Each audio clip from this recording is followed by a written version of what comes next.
Se você é estudante ou profissional da biomedicina, provavelmente já ouviu falar da habilitação, fisiologia do esporte e da prática do exercício físico.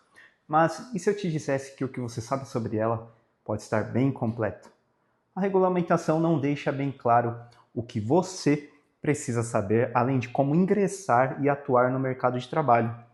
A própria categoria profissional não tem o devido conhecimento.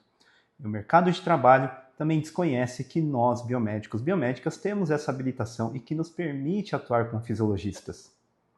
Eu sou o Lucano, biomédico e fisiologista do esporte pelo Comitê Olímpico e também tenho a HK Assessoria Esportiva com serviços em Bioquímica e Fisiologia do Esporte.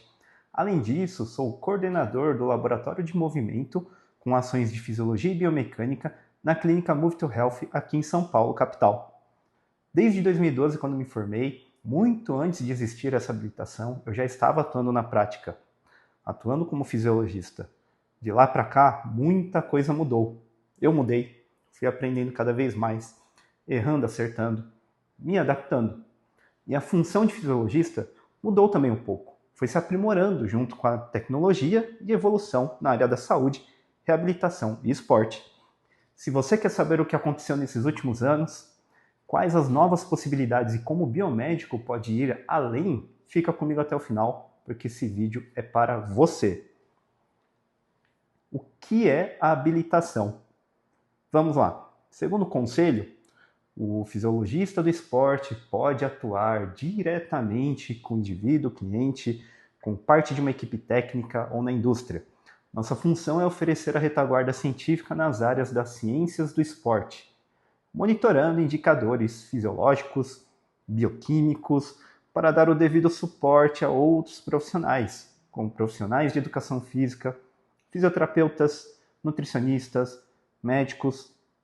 No entanto, vejam, não temos detalhes de como fazer isso. Ela fala o que e o porquê, mas não o como, e é isso que quero desmistificar hoje para você. Então, primeiro, como tirar essa habilitação? Temos 3 formas para tirá-la.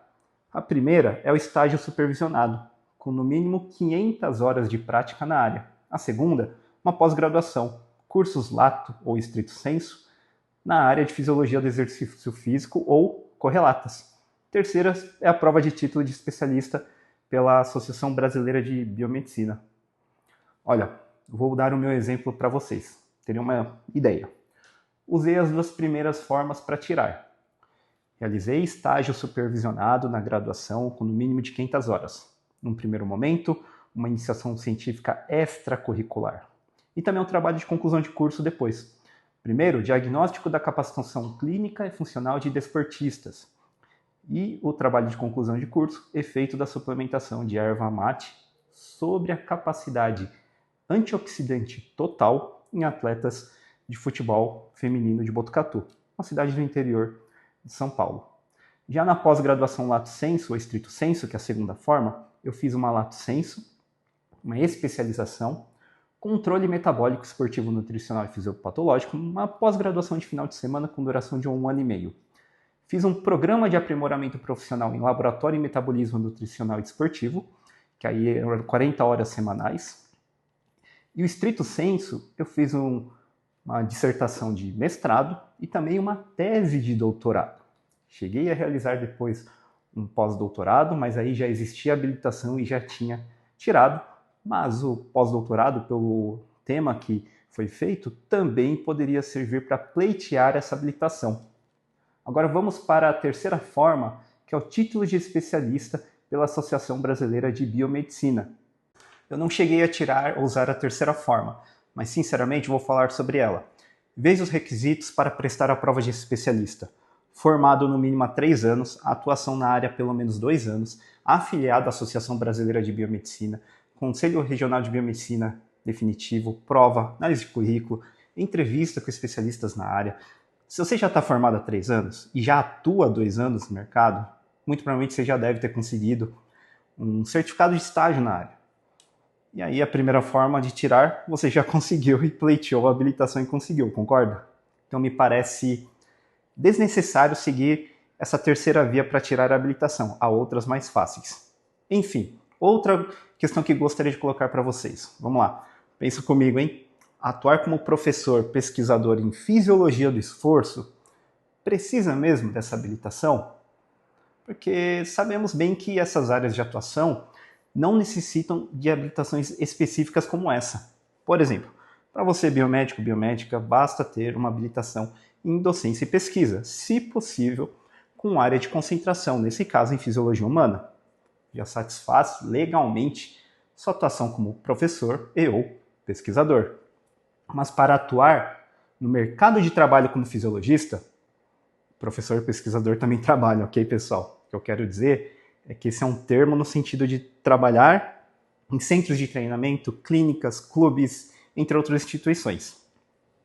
Você precisa ter algo que comprove que está habilitado e legalmente em dia com esse órgão, instituição, que regulamenta a sua profissão. E o que de fato o fisiologista faz? Como mencionei antes, existe um desconhecimento da própria categoria profissional sobre o que um fisiologista faz de fato, o que é um fisiologista, não é mesmo? Muitos alunos e profissionais formados vêm até mim e a maioria tem a ideia de que se resume à bioquímica, ou seja, a formação não direciona com precisão a respeito do que é fisiologia do esforço físico. Mas vejam, isso é uma crítica construtiva. Estamos nos unindo para crescermos, evoluirmos juntos nessa e melhorarmos a nossa categoria nessa área. Vejam, a bioquímica faz parte sim das ações, mas é a que menos teremos contato por ainda ser muito onerosa e presente até o momento desse vídeo somente em grandes instituições, ou seja, com grande aporte financeiro. Sem enrolação, vou te mostrar as ações que o fisiologista pode realizar. A priori, a anamnese clínica e fisiológica é a primeira e mais importante etapa para traçar o perfil completo desse indivíduo, que será avaliado. Por meio dela, o profissional identifica riscos, compreende o histórico de saúde e direciona todos os testes seguintes. Temos antropometria e composição corporal. Vai além de peso e estatura, medindo as dimensões físicas do corpo para entender sua estrutura e proporções, dados importantes no monitoramento da saúde, estado nutricional e condicionamento físico. Temos também questionários e escalas de percepção subjetiva. Complementam as avaliações objetivas, capturando a percepção do indivíduo sobre o seu próprio estado. São ferramentas poderosas para entender a resposta psicológica e a carga interna do treinamento. Aí vamos para testes funcionais. Avaliam a capacidade de movimento e o controle motor, identificando assimetrias e desequilíbrios. O objetivo é personalizar o planejamento de treino, prevenir lesões e acompanhar a evolução funcional. E as avaliações metabólicas são fundamentais para entender o funcionamento energético do organismo, em repouso e durante o esforço físico. Permitem quantificar o consumo de oxigênio e a eficiência metabólica, otimizando o rendimento esportivo. Temos os testes neuromusculares, essenciais para compreender o perfil de força, potência, velocidade, agilidade de atletas e praticantes de exercício físico, dados cruciais para aprimorar a performance e guiar a prescrição de treinamento. E os exames de imagem portáteis, ferramentas modernas que nos dão informações visuais importantíssimas. Temos a ultrassonografia e a termografia portáteis, que permitem identificar rapidamente processos inflamatórios, assimetrias musculares, em diversos contextos como reabilitação, treinamento, performance esportiva. A bioquímica no exercício físico e no esporte, que eu falei para vocês. Fisiologia se baseia na monitorização de indicadores fisiológicos e, claro, bioquímicos, para otimizar o resultado das estratégias de outros membros da equipe multiprofissional e, claro, melhorar a reabilitação, saúde ou performance do indivíduo avaliado. Monitoramento de treinos e recuperação, o famoso recovery. É a etapa que conecta teoria à prática, mostrando como o corpo está se adaptando diariamente aos estímulos de treino. Acompanhar esses dados ajuda a ajustar cargas, prevenir lesões e overtraining. Temos o analista de desempenho, principal papel do fisiologista é transformar dados brutos em uma estratégia de ação. O analista de desempenho interpreta esses números para criar um plano de treinamento verdadeiramente individualizado, seja para um paciente em reabilitação, praticante de exercício físico, atleta amador ou até mesmo um atleta de alto rendimento, um atleta olímpico, por exemplo.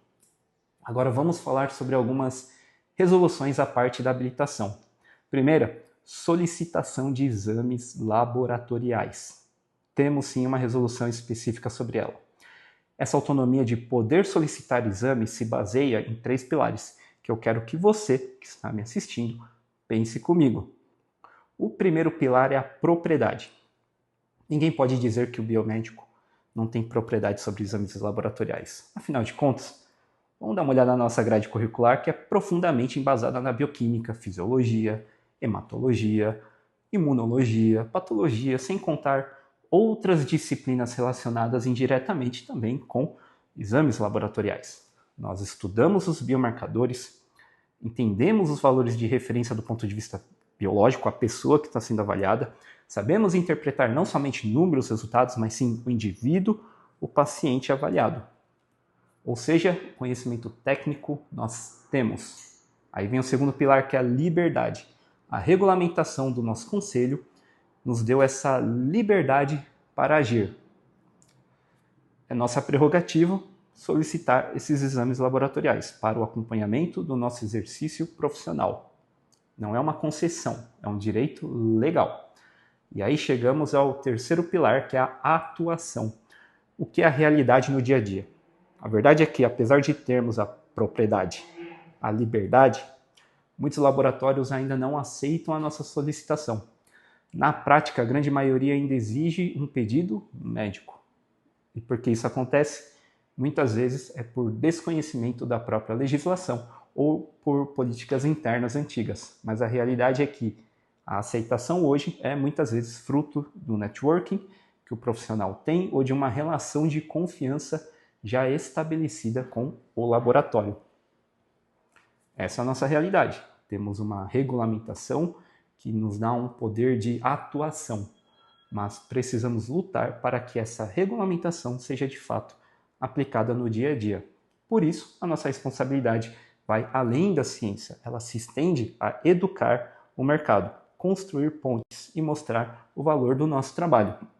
É um processo e você é parte fundamental dele. Por fim, um assunto mais delicado, mas que não podemos deixar passar.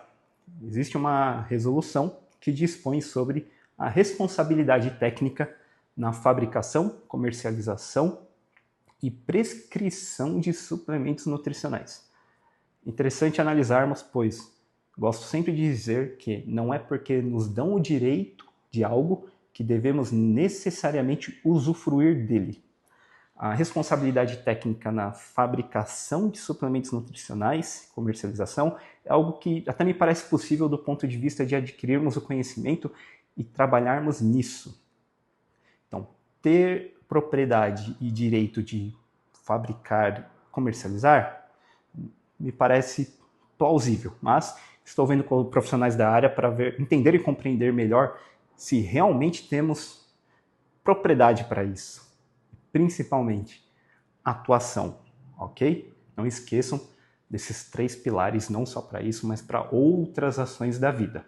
E por fim, nessa resolução, temos a prescrição de suplementos nutricionais. É aí que minha visão entra forte. A resolução nos dá a atuação, nos dá a legalidade, ok? Para fazer, mas eu questiono a nossa propriedade.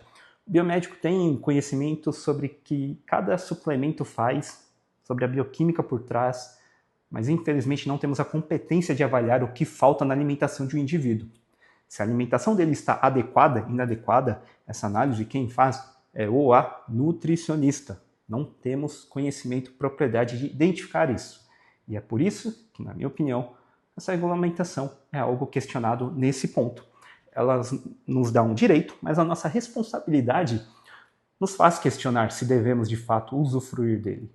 Independente do suplemento nutricional precisar ou não de uma prescrição, e mesmo que alguns aleguem que não faz mal, se não fizer mal, ainda assim a saúde, vai fazer mal ao bolso dele, que está usando o seu dinheiro com algo que não precisa.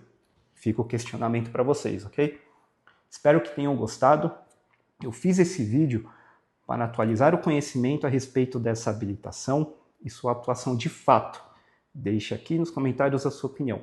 Se você já atua como fisiologista, se está tirando a habilitação, procurando formas de tirar, tentando entrar no mercado de trabalho, entre outros objetivos na área da fisiologia do esforço. Aliás, se você não sabe como, onde tirar a habilitação, como ingressar no mercado de trabalho, temos a consultoria para a biomedicina para atuar como fisiologista e por um valor acessível. Contratando a consultoria, analisa a sua situação para poder alcançar seus objetivos. Também disponibiliza um material de estudos específico e bem direcionado para a fisiologia do esporte. Ainda ganho acesso ao meu livro digital, Fisiologia do Esporte, onde reúno os principais testes e avaliações para atuar no mercado de trabalho. Deixarei o link do formulário aqui na descrição. Se você não precisa da consultoria, mas quer saber os principais testes e avaliações que realizamos na fisiologia do esporte nos principais centros de treinamento, meu livro digital está na promoção e deixo o link dele também na descrição. Além disso, segue uma playlist exclusiva para a biomedicina que vou atualizando à medida que os vídeos vão saindo. E um vídeo também para se aprofundar na fisiologia do esporte. Abraços! Nos vemos atuando juntos como fisiologistas.